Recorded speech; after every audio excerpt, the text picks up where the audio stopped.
Good afternoon everyone. I am Alankrita from the Fairgaze team and today we are present at the NCERT auditorium for the educational conference organized by Shiksha Sanskriti Utthan Nyas.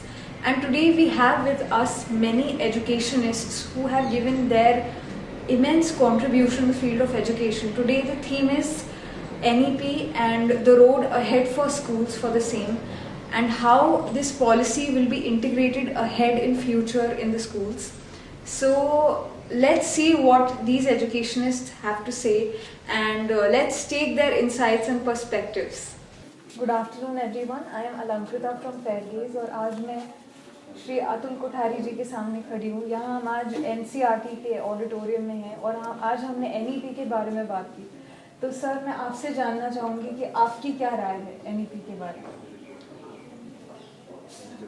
देखिए, राष्ट्रीय शिक्षा नीति 2020 हमारे सामने प्रस्तुत हुई है. वो ऐसी नीति है कि जिसमें विरोधियों को विरोध करने का अवसर नहीं दिया है.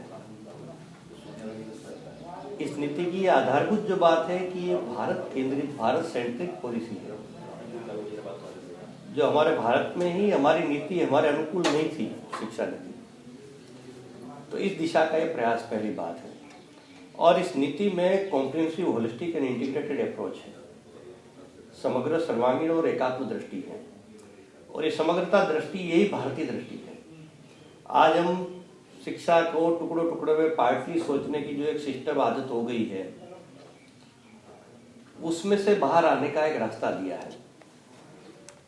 और पिछले, जब से अंग्रेजों ने शिक्षा नीति दी, तब से हम जो मैकोलों के भूत को निकाल नहीं पाए थे, उससे बाहर निकलने का रास्ता है नीति देती है.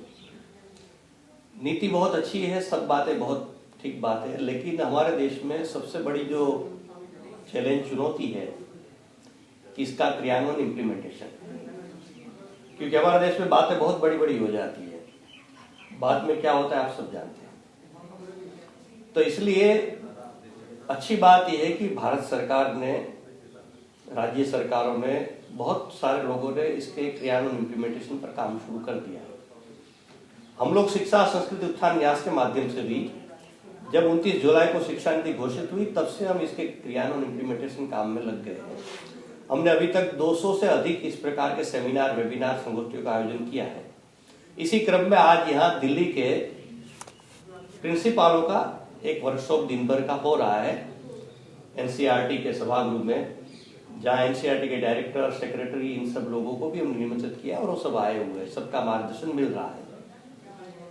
तो इम्प्लीमेंटेशन में एक पार्ट ये है कि सिलेबस, करिकुलम की जो बात है वो NCERT तैयार करेगा, वो देश भर में लागू होगा.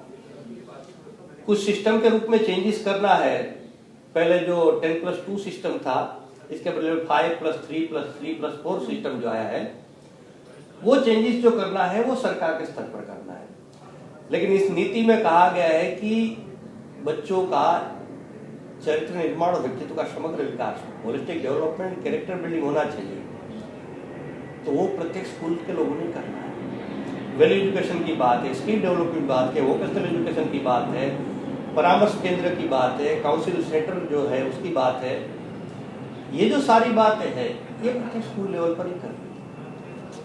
तो हम लोग ये प्रयास कर रहे हैं कि अभी से 2022-23 से नया सिलेबस और ये आएगा.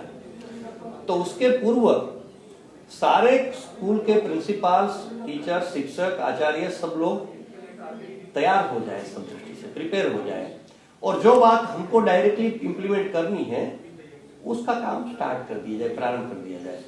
तो इस दिशा के प्रयास के रूप में ये आज की संगोष्ठी का आयोजन किया गया है. आपका बहुत बहुत धन्यवाद.